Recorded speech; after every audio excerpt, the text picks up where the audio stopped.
दोस्तों, जैसा कि आप लोग जानते ही होंगे कि सूर्य पुत्र कर्ण महाभारत में एक ऐसा पात्र था जिसे खुद देवपुत्र होने के बावजूद भी सामाजिक दुर्व्यवहार का सामना कई बार करना पड़ा और उसको समाज में हमेशा अस्वीकार किया गया और अपमान किया गया। अब कर्ण एक महान योद्धा होने के साथ साथ एक महान दानी राजा था, परंतु कर्ण ने कुरुक्षेत्र में अपने भाई पांडव को छोड़कर कौरवों का साथ दिया था।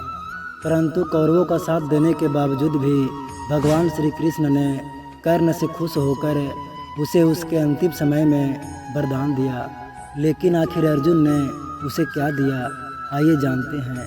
दोस्तों, अगर आप हमारे चैनल पर नए हैं तो चैनल को सब्सक्राइब कर वीडियो को एक लाइक ज़रूर करें। दोस्तों, आप में से ज़्यादातर लोग ये जानते होंगे कि कर्ण कुंती और सूर्य का पुत्र था, मगर कुंती ने कर्ण को अविवाहित होते हुए जन्म दिया था, जिस वजह से एक रथ सारथी ने कर्ण का पालन किया था।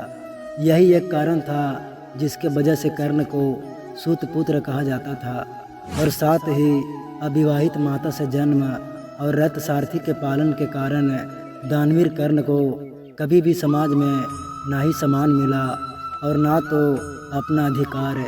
यहाँ तक कि कर्ण के सूत पुत्र होने के कारण द्रौपदी, जिसको कर्ण अपनी जीवन संगिनी बनाना चाहता था, उस द्रौपदी तक ने कर्ण से विवाह करने से इनकार कर दिया था। और इन्हीं सब वजह से ही कर्ण पांडवों से बहुत घृणा करता था और इसी कारण बस से महाभारत युद्ध में भी कौरव का साथ दिया। अब एक महान दानवीर राजा होने की वजह से भगवान श्री कृष्ण ने खुद जाकर कर्ण के अंतिम समय में उसकी परीक्षा लेने की सोची और कर्ण के करीब जाकर उससे दान में कुछ मांगने का सोचा। अब कर्ण ने दान में ही अपने खुद के सोने के दांत को ही तोड़कर श्री कृष्ण को दे दिए थे। अब इसी दानवीरता से खुश होकर कृष्ण ने सूर्य पुत्र कर्ण को वरदान में कुछ मांगने को कहा, जिस पर कर्ण ने वरदान के रूप में अपने साथ हुए अत्याचार और अनादर को याद करते हुए कृष्ण से अगले जन्म में उसके समुदाय के लोगों के साथ भला करने को कहा। अब दूसरे वरदान के रूप में कृष्ण को अगला जन्म अपने ही साम्राज्य में लेने को कहा और तीसरे वरदान के रूप में अपने अंतिम संस्कार को किसी ऐसे इंसान के द्वारा करने को कहा जो पूरी तरह से पाप मुक्त हो। इस पर वरदान देते हुए भगवान श्री कृष्ण ने सारे वरदान स्वीकार तो कर लिए, लेकिन तीसरे वरदान से भगवान श्री कृष्ण दुविधा में आ गए और वो ऐसी जगह सोचने लगे जहाँ पाप बिल्कुल भी ना हुआ हो। अब श्री कृष्ण को यह समझ नहीं आया कि ऐसा कोई जो पाप मुक्त हो कौन हो सकता है, परंतु वरदान देने की अब वचनबद्धता भी थी।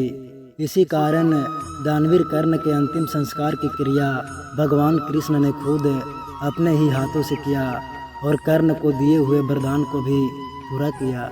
अब आपको बता दें कि भगवान कृष्ण ही थे जो कर्ण की मौत का कारण बने थे। दरअसल भगवान कृष्ण ने ही अर्जुन को सूर्य पुत्र कर्ण का वध करने का तरीका बताया था, लेकिन जब अर्जुन को कर्ण के वध के बाद उसकी सच्चाई का पता चला कि कर्ण ही उसका ज्येष्ठ भ्राता है तो वो खुद से मूर्छित हो गया। होश आने पर वो दौड़ता हुआ कर्ण के शव के पास आया और फूट फूट कर विलाप करने लगा। इसके बाद उसने कर्ण से अनजाने में उसके द्वारा किए गए पाप के लिए माफ़ी मांगी। उसे बड़ा पछतावा हुआ कि उससे अनजाने में कितनी बड़ी भूल हो गई और उसने धोखे से कर्ण जैसे महान योद्धा का वध कर दिया।